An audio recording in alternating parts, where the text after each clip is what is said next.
Para ejemplificar lo que hemos estado viendo de los niveles de observación en ciencia, vamos a poner un ejemplo entre los muchos que serían posibles, pero que tiene la peculiaridad de que se puede trasladar de un modo bastante directo a la cuestión que nos ocupará luego, que es lo de las mutaciones al azar en evolución, pero no adelanto más cosas. Y el ejemplo es sencillamente un motor, el coche que tiene ese motor y el tráfico.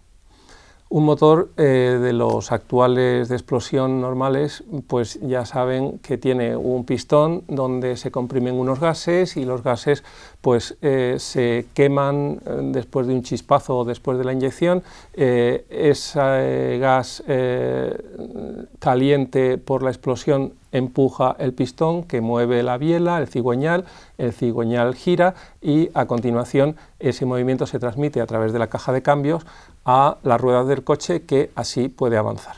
El movimiento de las moléculas dentro del pistón es un movimiento que no podemos predecir, es decir, si tomamos una molécula cualquiera, es decir, esta, ahora, en qué dirección va, qué velocidad tiene, no lo podemos saber de antemano, sino que es un fenómeno lo suficientemente complejo como para que debamos estudiarlo con ayuda de la estadística.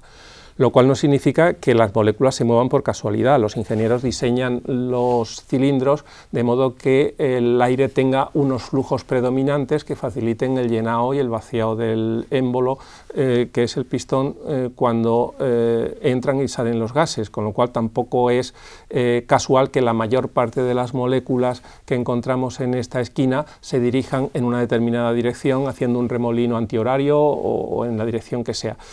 Por lo tanto, ahí tenemos, en primer lugar, una cuestión, un movimiento que estudiamos con ayuda de la estadística y que desde el punto de vista científico podemos llamar azaroso, pero no azaroso en el sentido de que pasa cualquier cosa, sino que aun habiendo unas causas claras y unas tendencias y un movimiento predominante, aquello no puede ser determinado de antemano, sino que simplemente con los números globales vemos que más o menos las moléculas de esta zona se mueven para acá o para allá.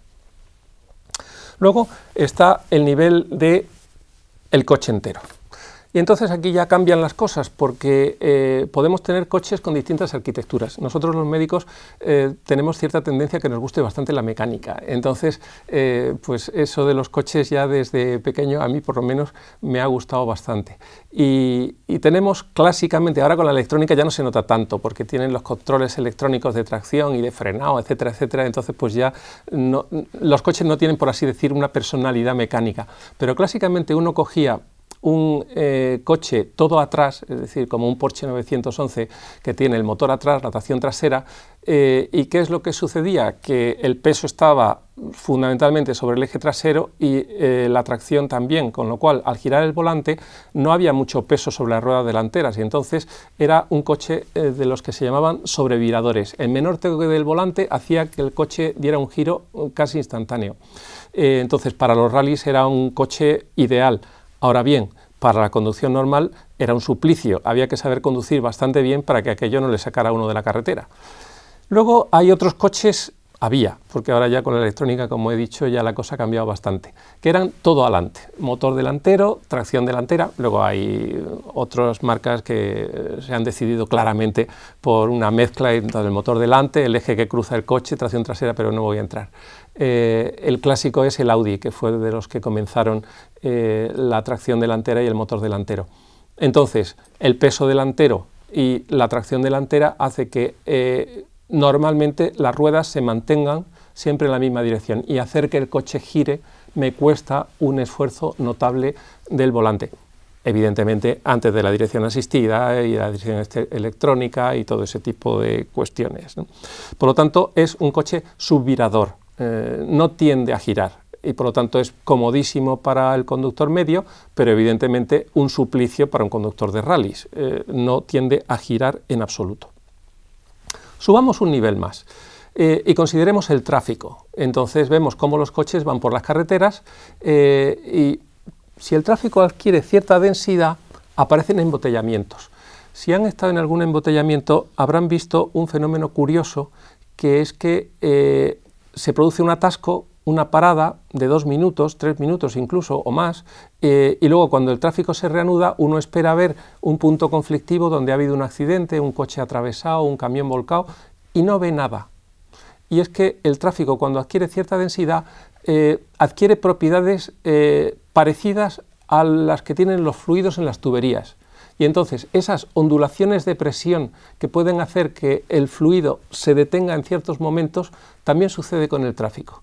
Por lo tanto, la ley que rige el movimiento de las moléculas en el cilindro, un movimiento que se estudia con la estadística, que no podemos determinar de antemano, no es lo mismo que la ley que rige el coche, que además depende cómo esté estructurado el coche, puede ser sobrevirador, puede ser subvirador, ni tampoco el tráfico. El tráfico siga otras leyes distintas. Evidentemente la gente pretende no salirse de la calzada, por lo tanto va todo como metido por la tubería de la calzada, pero ahí sigue una dinámica de frenazos y retrocesos cuando adquiere cierta densidad, que no es el fluir sin más, que eso es cuando hay poco tráfico y pocos coches y camiones. Cuando hay mucho, se suceden esas retenciones y esas ondulaciones curiosas que tampoco son reductibles a los otros dos niveles. Ni es una cuestión al azar, ni es una tendencia de un determinado coche a ir más deprisa y más despacio, sino que es una propiedad de ese otro nivel superior de observación. Y por lo tanto vemos claro ya en este ejemplo cómo los distintos niveles de observación permiten obtener leyes distintas que son válidas solamente para ese nivel de observación. Los otros niveles, aunque estén como componentes de los niveles superiores, no aportan una ley que me permita a mí explicar el nivel superior. El movimiento de los gases en el cilindro no me permite a mí explicar si el comportamiento de un coche va a ser subvirador o sobrevirador, ni tampoco me permite averiguar cómo va a ser la dinámica del tráfico cuando adquiere cierta densidad.